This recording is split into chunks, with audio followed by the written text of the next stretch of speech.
The four people on the couch next to me are those people. And again, I just want to remind you of Joel and Marie Pritchett and Sharon and Scott Hawkins.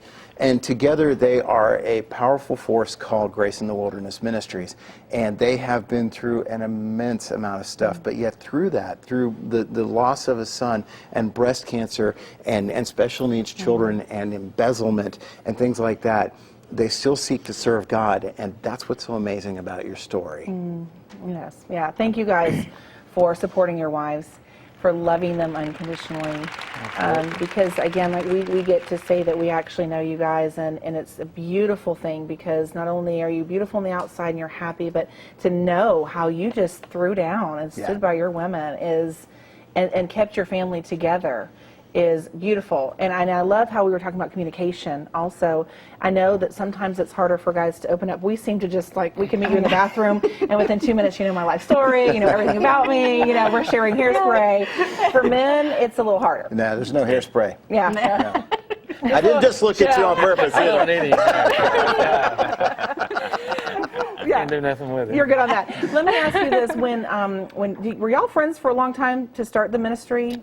Did you know each other? Did y'all talk about that? And then the guys, did y'all come on board? How did that kind of come about? Well, I actually went to school with these two. Oh, okay. So I'm the outsider. The I interloper. brought you into the group. Okay. I had to go to Pickens to get her. So. All right, so y'all went to school together and knew each other. All right.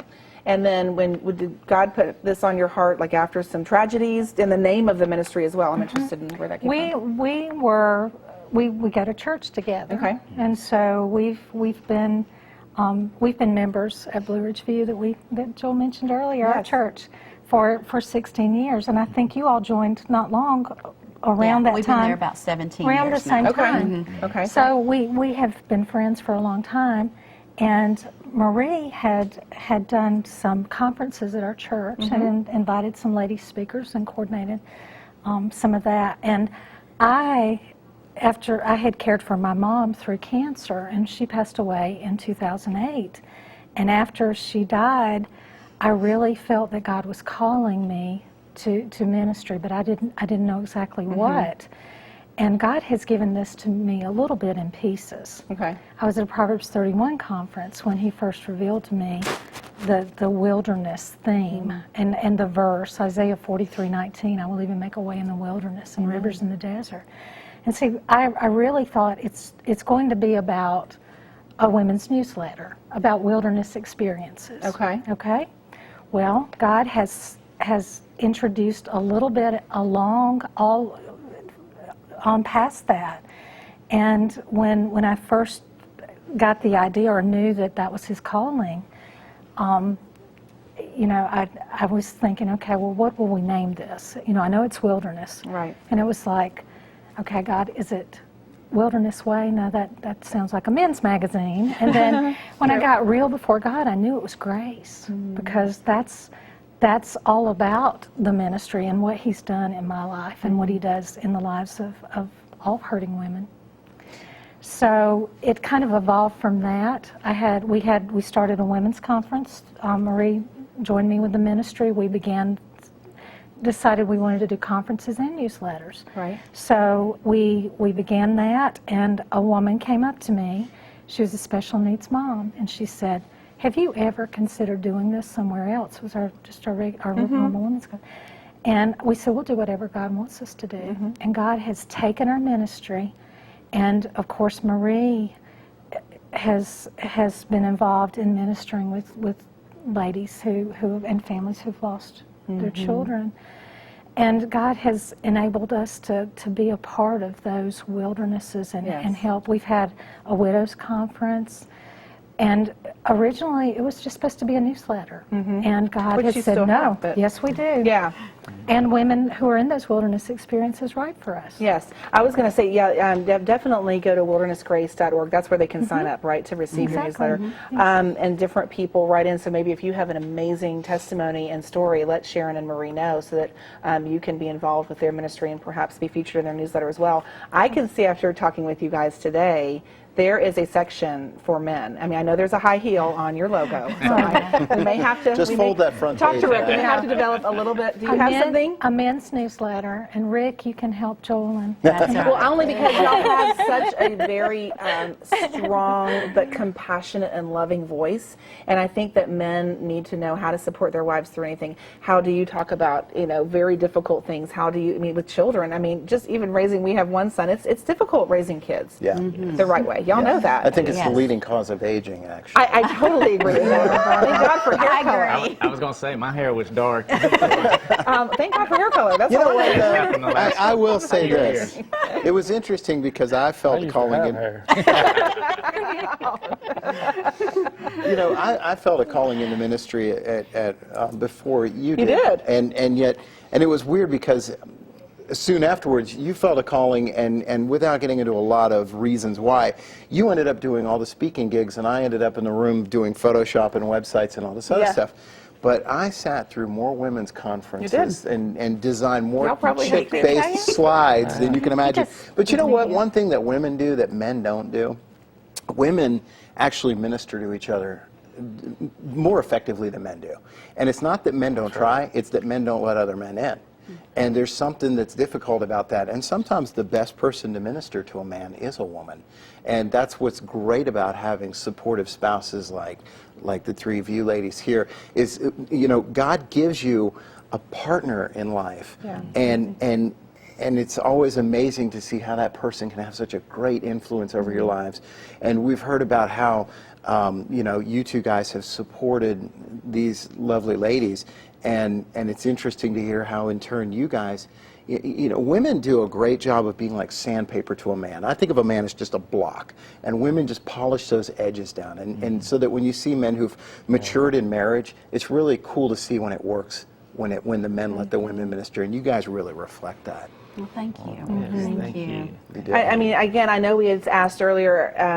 I definitely want, before the hour closes here in a few minutes, definitely want to get your advice for people who are listening to you from as a couple's point of view, the man and you as well.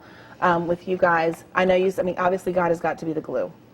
That has got to be. There's no other way. Absolutely. Right. Yeah. Yes. There's There's no just, other way. when we went through so much in that 2-year time span, and we were questioning, God, how could you allow this to happen? Of course. We lost our son, and then our daughter Allie was in this 4-wheeling accident.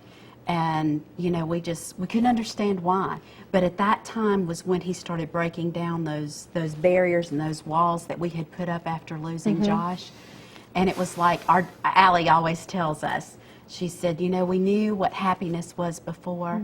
She said, but now we know what true joy is. Wow. Because every day's a gift. Amen. Every day. And we seem to take that for granted so many times. Right. Amen. What about you guys? It is. I so agree with what Maurice just said, Yes. and talking about the cruise and you never know. I mean, for those of us who are blessed enough to have a spouse that that is, well, just to have a spouse that God gave to us, things can change. Yeah. They can change with a phone call. And so you've got to treasure each day and be thankful. And I think one thing that's so important, and Scott and I have talked about this, and I'm so thankful that he has been so supportive. But I think it's so important for a person to be the best they can be as an individual before they can be the best as a couple. Amen. And my husband has stood by me. I'm a business owner, which I've had for 18 years. And to start the ministry, and he is the wind beneath those wings that he's allowed me to soar, and it's our ministry. It's Yes. God's called us If to. there's one thing I can share with anybody in their marriage, and I think, and it has, the first thing is God, of course, but you have got to encourage your spouse, not criticize. Yeah. You've got to pray for your spouse. And you've got to love that spouse as you love yourself. And God's love. And I've been unlovable sometimes. You know what? Oh, I Trust know. me. We all. But Yeah. and, that marriage has got to be nurtured in your relationship. Us, for 11 and a half years, we had no dates. We even, honestly, it got to the point when we would go sit down at a restaurant to eat, we were texting each other back and forth because our son's situation. Okay. And the first time we got to go out to eat after he went to this wilderness camp, we sit there across from the table at each other and just tears about rolling down our face because we realized we could talk.